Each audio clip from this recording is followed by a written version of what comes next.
How's it going, laser boosters? I'm Bobby Sixkilla. Welcome back to the VII Enigma. We are, well, what are we doing at the moment? Actually, we're with Mia and what was the other girl's name? Pfizer, that's right. Looking at the past when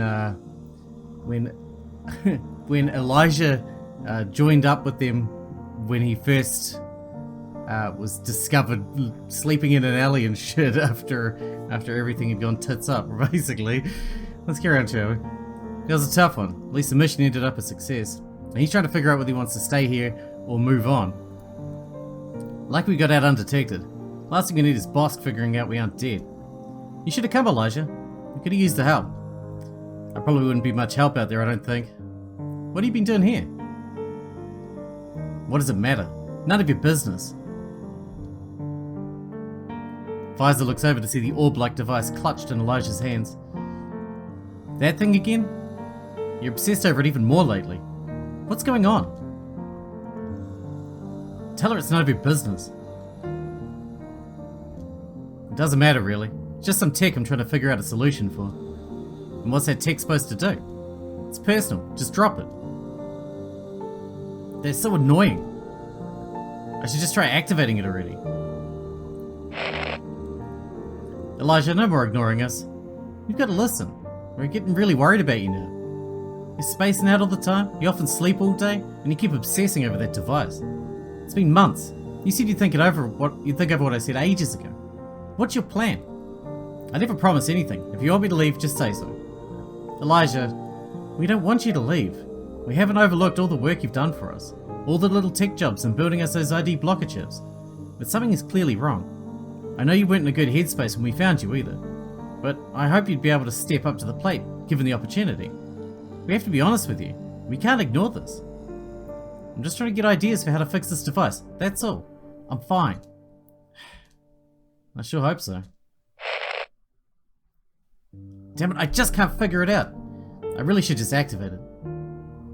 Just do it. Just do it. If it works, good. And if it doesn't, it fries our brain. Good. At least either way, it'll finally be over. What do I do? You must do it. No, not this again. How many more years will you wait? Maybe I should just do it. Maybe I just need to stop hesitating. Yes, that's right. Think about the relief it'll bring. What do I do about Pfizer? If it does end up failing, it's probably not fair for them to walk in and find me, well, dead. I guess that's the most likely scenario if it doesn't end up working. Elijah spends several more hours deliberating with the demons dwelling in his mind before finally deciding to write a note for Pfizer and Mia. I don't think they'll accept it, but at least I've thanked them. It's easier to leave it this way. Elijah watches the events unfold before him as his past self takes the orb, leaves the hideout, and travels back into the tunnels. Here will do. Not like it really matters. Either this will work, and I'll find my way out anyway. Or... Yes, good, don't hesitate now. A cold whirlwind of fear seeps through Elijah as his emotions are joined with the spectre before him. I hope it cuts off so I don't have to experience this all over again. A pulsating darkness flows through Elijah. Okay, no time like the present. I've waited long enough. I can do this. His past self begins vocalizing out loud in an attempt to motivate himself past his fears. I can do this! Activating in 3, 2, 1. Dr. Shaw summons all his willpower in order to force his finger down, pressing the activation button. And that's how we ended up where we are now, I guess. Damn, Elijah's kind of a piece of shit, huh? Who would have known? Our main character, a piece of shit. January 31st, 2016. I mean, he had imposter syndrome, I guess, but it got so bad that he ended up murdering Tara? Back in the real world, Beckett slowly awakens. He finds himself on the floor, leaning against a wall, bound hand and foot in the main room of Pfizer's hideout. You're finally awake. For a while there, I thought you were never going to. Oh, wait, where am I? Bit groggy still, are you? Don't tell me you've forgotten our epic battle from last night. I must say I was quite impressed with your combat skills.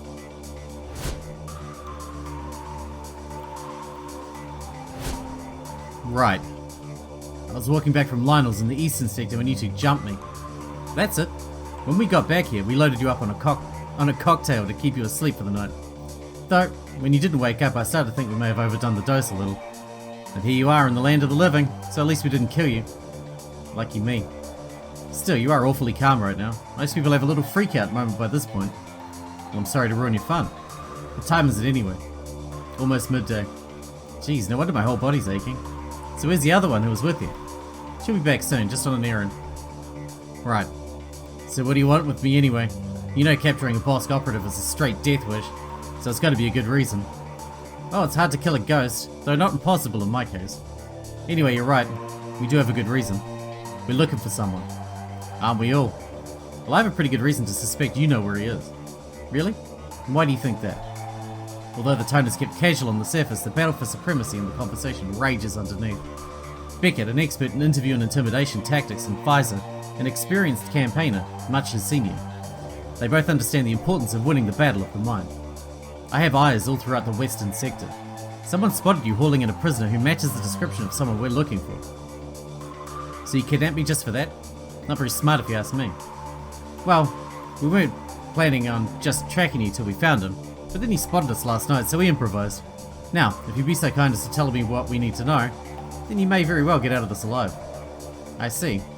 Let's be honest with each other. We both know letting me out alive would be a big mistake on your part. So given I'm not likely to make it out alive anyway, why should I tell you anything? Oh, don't be so sure. I'm sure we could work out some kind of arrangement that doesn't involve your death. Their attempted game of cat and mouse continues, and despite Beckett's shackles, neither party can assert itself as the cat in this situation. But tell me who it is you're looking for, and I'll consider if I want to share any information with you, and what it'll cost to get it. A fellow ghost, blonde hair, bit of a beard. You picked him up over a week ago now. Ring any bells? Ah, you must mean Dr. Elijah Shaw. You should have just said so, it's hard to forget him. Pfizer is stunned by Beckett's sudden admission, expecting him to play around in circles for longer.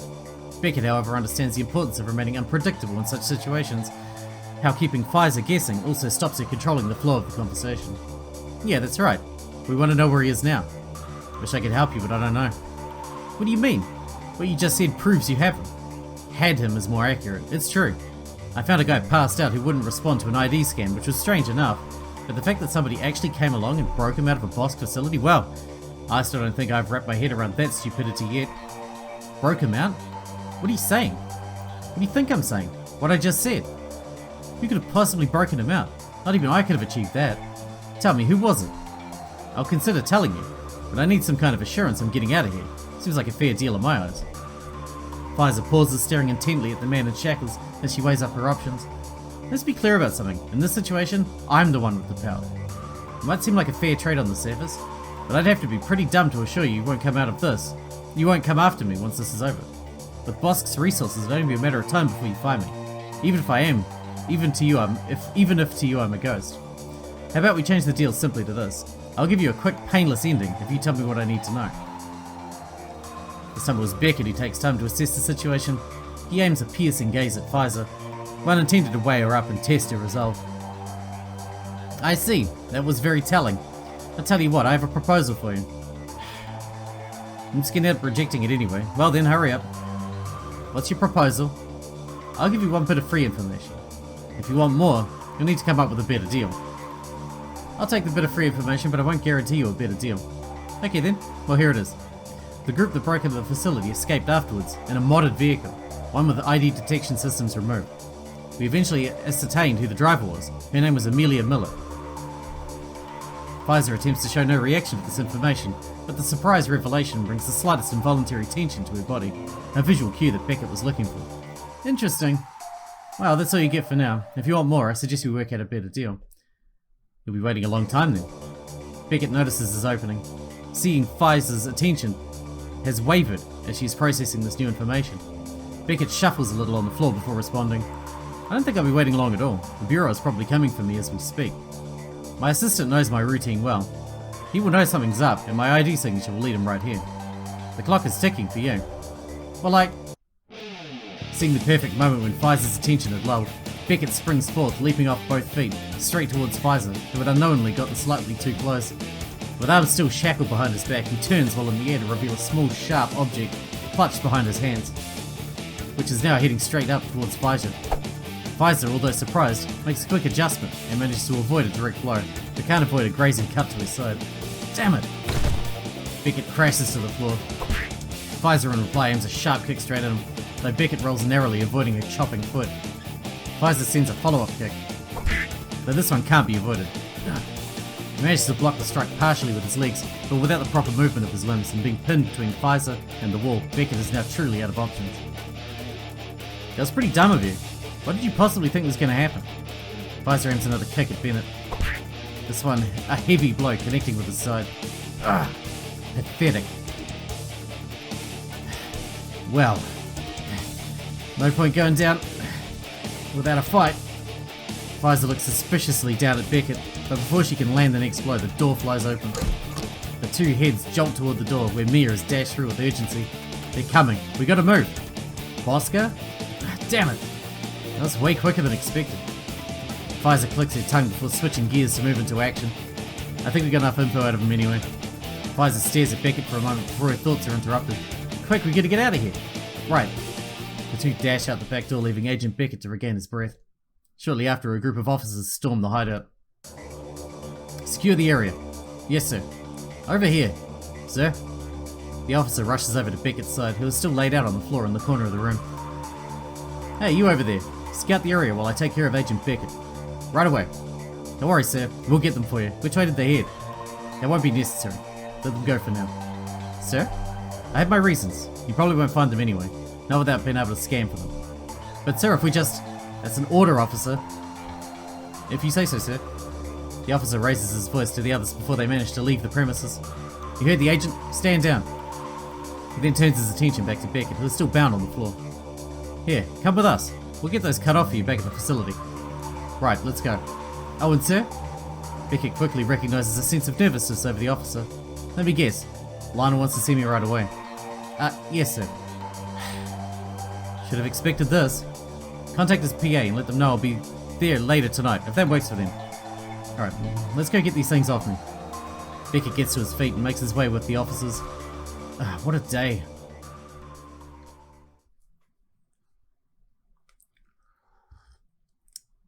How does he keep surviving these situations? Back in the underground facility, the whole group is gathered to discuss Elijah's condition. Thanks for gathering, everyone. We thought we'd give you all an update on Elijah's condition. Thanks, Jasper. Okay, so it isn't terribly good news I'm bringing, I'm afraid. Elijah isn't doing too well. Isn't doing too well? Don't beat around the bush, what do you mean by that? His brainwave state doesn't look very stable. The readings are much higher than safety threshold for quite some time, and it seems that won't change. Do I need to remind you every single time that we don't all talk brain speak? I mean, something traumatic is happening to Elijah in there, and it doesn't look like he's going to come out of it. In Zyla's voice, there is a weight and dejection that is palpable in the room upon its sound. It's okay, Zyla. We're going to find a way to help him. Jasper, tell us why you think this is happening.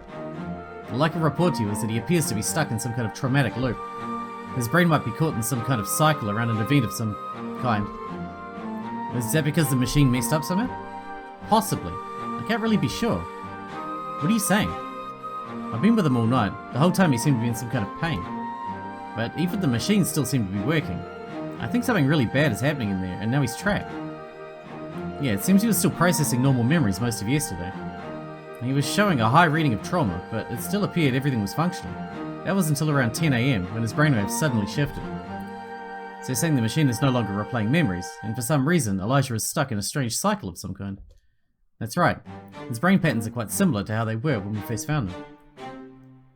What if you remembered activating the orb, and it's created some weird glitch in the system? It's possible. There's no telling what would happen in that scenario. You could create an endless loop, but I can't be certain. Whatever it is, we have to do something. You said time passes differently in here, didn't you? Yes, it does. It's now 2 PM. Probably felt like years worth of experience for him. That is torture. We have to do something quickly. That's why we're here. We've waited long enough, and now we have to make a call. We will do it as a group. It's too heavy a responsibility for one person to bear. Jasper, talk us through our options to help Elijah. Alright, well, let's start with something that Zyla suggested earlier. We could turn off the system and hope that that jumps Elijah back out. Consciousness intact. Will that work? I doubt it, unfortunately. I looked through the way the software functions. It seems to induce Elijah's consciousness to a specific state for it to work. In order for him to come back out of the experience, it initiates a specific sequence to bring his brain back into normal brain function, so he can wake up. That is set to happen automatically when all the memories are finished replaying. Kind of like how a computer restarts automatically after a system update. Exactly. If partway through you suddenly switch it off, it's likely to just completely mess up your operating system. Similar thing here with Elijah. We need the system itself to bring the sequence to completion so it can safely bring Elijah's mind back. That seems to be far too risky an option. You said the sequence to get him out was supposed to happen automatically once the memories are replayed. Can we take something inferred with this happening? Something interfered with this happening? That's right. I think what Zyla said before is most likely true. If what he had replayed to him was the memories of his current timeline, we know that ends with him using that memory orb on himself. This could create an abnormality within the system. It may not be able to read the end correctly, as the final memories to jog the sequence won't exist. Instead, he's trapped between memory and traumatic cycle of some kind. I just wish I had thought about that before we put him in. I think we all wish that. We can't change what has already happened. Let's focus on what is next. Jasper, is there a way to manually get the system to jump Elijah out? The short answer is no. The long answer is yes and no. Huh? Well, we could create some coding to do that, but we can't alter the program while it's still running. That's the program. That's the problem. If we close the programming to add the new code, it'll be the same as just switching off the whole machine. I've racked my brain, but I don't see a way to do it based on the ways this was designed to work. Are they our only options? There is one more option. Why don't I like it the way you say that? Because I don't like the thought of having to do it, but it's more likely to work than the other methods. While someone else go in to his mind and bring him out. What is it? We have to try anything at this point. Letting him live in suffering like this is probably worse than death. Worse than death? Are you crazy? Nothing's worse than death. Are you serious? It's obvious you grew up in the East with that way of thinking. Shows how sheltered you are over there. Amelia is right, Levi. Sometimes compassion is understanding unending pain is worse than existence has to offer. Even worse than death. I can't be so cruel as to keep him around for our sake. For my sake. Zyla looks over to Elijah, seeing the wincing distress painted on his face, even while his consciousness is elsewhere. When death becomes a kindness to a person, it's time to act decisively. We have to do something. Let's hope it doesn't come to making that choice. Jasper, what's our last option? Well, there's one option that the software will allow us to take. That is to start to sync the other dormant memories. Sync his other memories? There we're two sets of brainwave patterns in there, being suppressed by Elijah's new personality. We chose one at random, so we can tell the machine to sync the other ones. Right. Then when it finishes syncing the other memories, hopefully it'll successfully start the sequence to bring Elijah out of that state back to consciousness. Is that what you're saying, Jasper? Exactly. But that means we have to go through another lifetime's worth of memories. Can his mind even handle that? It will only be different from the divergent point, in other words, from the moment the first Tempest message arrived. So it'll be around 15 years worth of memories he'll need to experience. 15 years is a very long time. Following what you're all saying, it sounds like the better option to take. Even if he can't handle it, it's got the highest chance of working out, yeah? I don't know if he can handle it, to be frank. It seems this last time was enough of a challenge for him, and to add whatever is happening to him now on top of that, it doesn't look good. Although he is risking that trauma, you're right, Amelia. It has the highest chance of success out of all the options I can think of. Or we just sit here and wait. Sounds like the best option to me, also. I want to hear your thoughts, Zyla. Do you think you'll be able to pull through? You're the one who knows him the best. It does seem cruel to put him through a whole other timeline, given where this one has led him. Not responding right away, Zyla takes a moment to absorb the gravity of the situation, casting her eyes over Elijah's body. I wonder just what you're experiencing in there, Elijah. What terror, what loneliness. I haven't forgotten my promise, but I wonder if you've remembered yours. I wonder if you even can anymore. I'm sorry that I led you here. I just want you to come back to us now, to come back to me. Is there even a way back from that kind of trauma? Or should I take a risk and try to get you out now? What would you want me to do, Elijah? With Elijah's fate hanging on this decision, Zyla declares that... Alright, here we go. Save. Oops. Alright, let's trust him. If he's reliving that nightmare, I know he would do anything to get out, even if it means living through another timeline's worth of memories. It also has the best chance of him returning to us. I honestly don't know if we'll be able to pull through. I just know the only other option is to give up on him, and we can't do that. There's only one thing we can do. We have to trust that he'll find a way to stay strong in there. Although Zala speaks calmly, her fists are clenched and her demeanor tense as she wills herself forward. Okay, is everyone else here in agreement? The rest of the group silently nod in support. Alright Jasper, anything else? We good on this? Yeah, that's all. I'll just do a final check. Make sure we identify the correct neural pattern, then I'll activate it. The group watch on in silence as Jasper pulls over the screens with rapid eye movements and fast twitching fingers. Alright, I've triple checked. We're ready to go. Zala walks close by the bedside of Elijah and looks down at him with sympathetic eyes, speaks out, "Hang in there, Elijah. You can do this. I won't let you off that easily. You have a promise to keep." Alright Jasper, activate it. Okay, activating now. And with just a touch of a finger, Jasper brings down a lifetime's worth of experience coursing through Elijah's soul.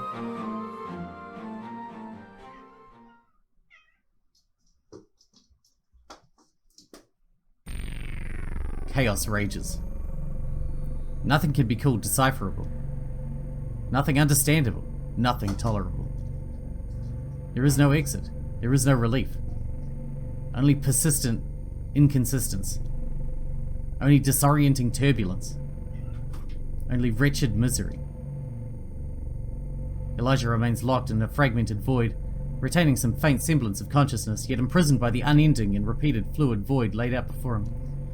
He cannot tell how long it has been, for to him it has felt like an eternity. In the darkness of the void, he has since lost hope of returning, and his consciousness has grown dim. Yet before him in the distance, a light emerges, stirring his mind back to cognizance. What is that? The light slowly grows brighter and closer. It's getting closer. Is it a way out?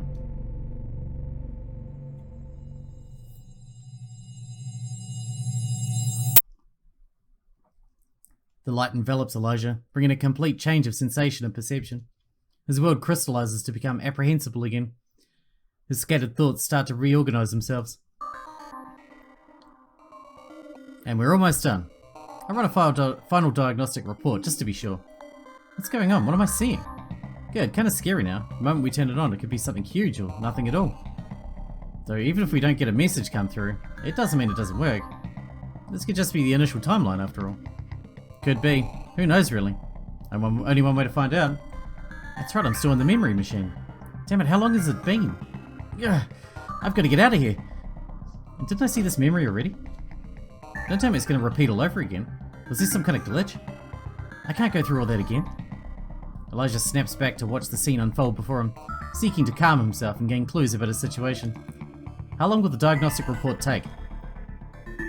It's almost done now. Are all the preparations ready to switch it on? I think so, though I can never be truly ready. True, but I'm sure ready. Ready to earn that date. That again? Even now? Passed. And diagnostics are complete. Looks like it's all working according to design.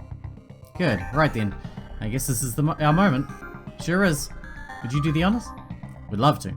Oh, here we go. Dr. Evans leans forward and flips the activation switch on the unit. Anything? Not yet, it seems to be working though.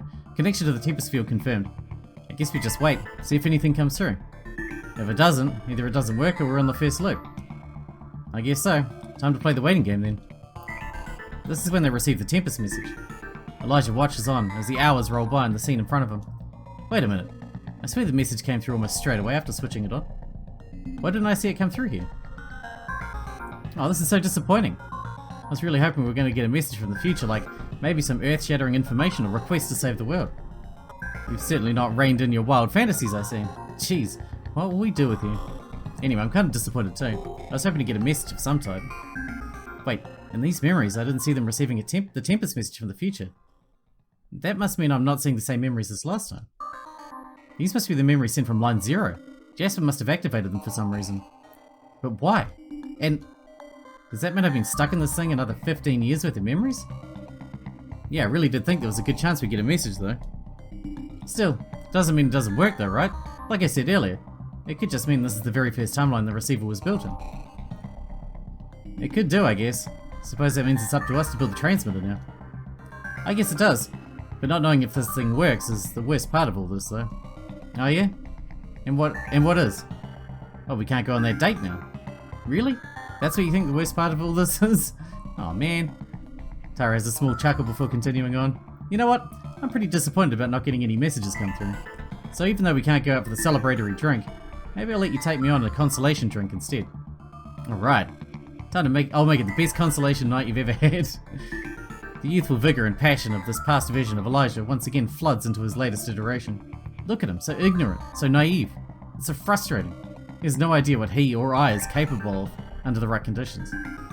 Elijah wrestles with the conflicting mix of emotions as various scenes unfold before him, still under the trauma induced from recovering the last set of memories. Well, what's next? You mean for like the two of us?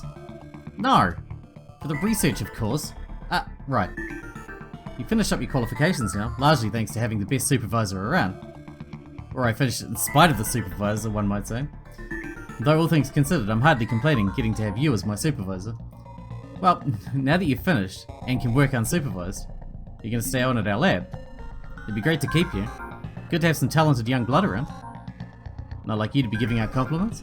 But the answer is yes, I'm planning to stay on if it works out. I'm sure it will. I'll have a word to the higher-ups to make sure it happens. Thanks, Tara. In that case, you think we should continue on and start working on the transmitter? That's a big commitment. If we choose to start working on that, we may never finish in our lifetime. That is true. I kind of feel like we won't have a choice, though. What do you mean? I mean, if we don't start working on it now, it'll always be hanging over us. It'll be that one potentially momentous opportunity we're holding off. Can we really say no to it? What else could we possibly work on that would have the chance to be as significant? You have a point. Well, I guess it's decided then. We'll get to work on the transmitter. That was easy. Some things kind of feel like they choose you. I guess it's just one of those things we can't ignore. Yeah, I agree. And speaking of things you can't ignore, that chose you. Real smooth. Now that you're no longer my supervisor, we can make us official, right? Move forward a little more? Hold up. First, I didn't even get what you were implying by moving forward a little more, but even if I did, it'd look a bit suspect if suddenly we were an item straight after you finish. Be patient and give it a few months. Haven't we been patient enough? Just a little longer. No, she should stay away from me. I can't be trusted. I'm a ticking time bomb. She should just stay away from me. I think in this line you're probably okay. Elijah sees several years worth of memories play out, predominantly of his research on the transmitter and his budding relationship with Tara. As he sees these memories, knowledge related to these fields flood his mind, as if a vault was flung open to reveal long-forgotten treasures. Did you hear the news? About the epidemic? Yeah, it sounds pretty scary. It's probably nothing. It's pretty often a report of some disease lurking on the horizon. They almost never eventuate into anything. I wouldn't worry too much about it. I get that is normally the case, but this one actually seemed pretty bad. The symptoms are horrific. Brain swelling, high pain and cognitive decline, usually resulting in death. It's highly infectious and has a ridiculously high death rate. I get it's early days, so it's hard to tell if these figures are accurate yet, but I wouldn't take the risk. It doesn't sound good, that's for sure. Let's hope it isn't as bad as these first reports suggest. There's only been a small outbreak, so it's too early to tell. I know the media likes to play into these kinds of things, but even still, it seems the World Health Organization, as well as other notable governments and agencies, are taking this extremely seriously. It really could be as bad as it seems. It's hard to believe a disease could be so contagious and severe as what this outbreak suggests. There's like a skewing of data or facts somewhere along the line. It'll all come out soon anyway. Fortunately, this isn't happening near here, so you should be able to just wait it out and watch for the time being. Let's see. I hope you're right and it's not as bad as it seems. Anyway, I'm going to stay back and double check the data. We need to get a better read on these entanglement behaviours in the Tempest field if we want to take the next step closer to building this transmitter. Feel free to head home ahead of me. I'll meet you back there later. Alright, I might do that. I'm wiped. I'll get dinner started for us. Since the outbreak first occurred 10 weeks ago, infections have continued to climb at an alarming rate. Earlier reports suggest the illness is an airborne disease and is able to survive outside a host body for an extended period of time. Both the origin and epicenter of the infections has not been identified due to the rapid spread of the disease throughout the European continent. Despite lockdown and quarantine efforts by European countries led by the EU, confirmed infections have now risen to over 500,000 with over 80,000 deaths. The World Health Organization is urging people to... Tara switches off the television with a huff of anxiety. This is getting really worrying, Elijah. Did you look at the reports on the disease I sent you? Yeah, I did. The world has never seen anything like this before. They're reporting 80,000 deaths, but based on these figures, that's only because these infections are so recent. Most of the infected won't make it. You're right. I was trying to be optimistic, but this is really going to get ugly really quick. We should assume there are already infections in every continent. It took a while to discover it, and given global movements and how transmissible the disease is, it'd be foolish to assume it hasn't spread further than discovered. I agree. After all, it sometimes takes a while to develop symptoms. The disease is probably going to go undetected in many places, and by the time they discover it, it'll be too late. Exactly my thoughts. I get the media and governments not wanting to send everyone into a panic, but this picture is more bleak than it looks. We should be prepared in that case. What do you suggest? I'll talk to Chairman Rahil and the other higher-ups. We need to secure our facility in advance, put measures in place quickly to ensure we can continue our work. Good, if we can't contain this disease and get a vaccine quickly, you never know, the Tempest system might be more important than we know. Though I doubt it'll come to that. Probably not, but we do need to put measures in place to ensure we can continue our work. I guess this is where it all begins, or ends, depending on how you look at it. The pandemic is about to hit in full force. And murder the entire planet, basically, so we need to build that fucking transmitter. It's time for us to wrap this one up here, because we're out of time for today, but we basically played out that entire set of memories in its entirety. So maybe that means Elijah will jump back now? I guess we'll see. Hope you guys enjoyed it. Thanks for watching. Thanks again, Alfie, and I'll see you in the next one.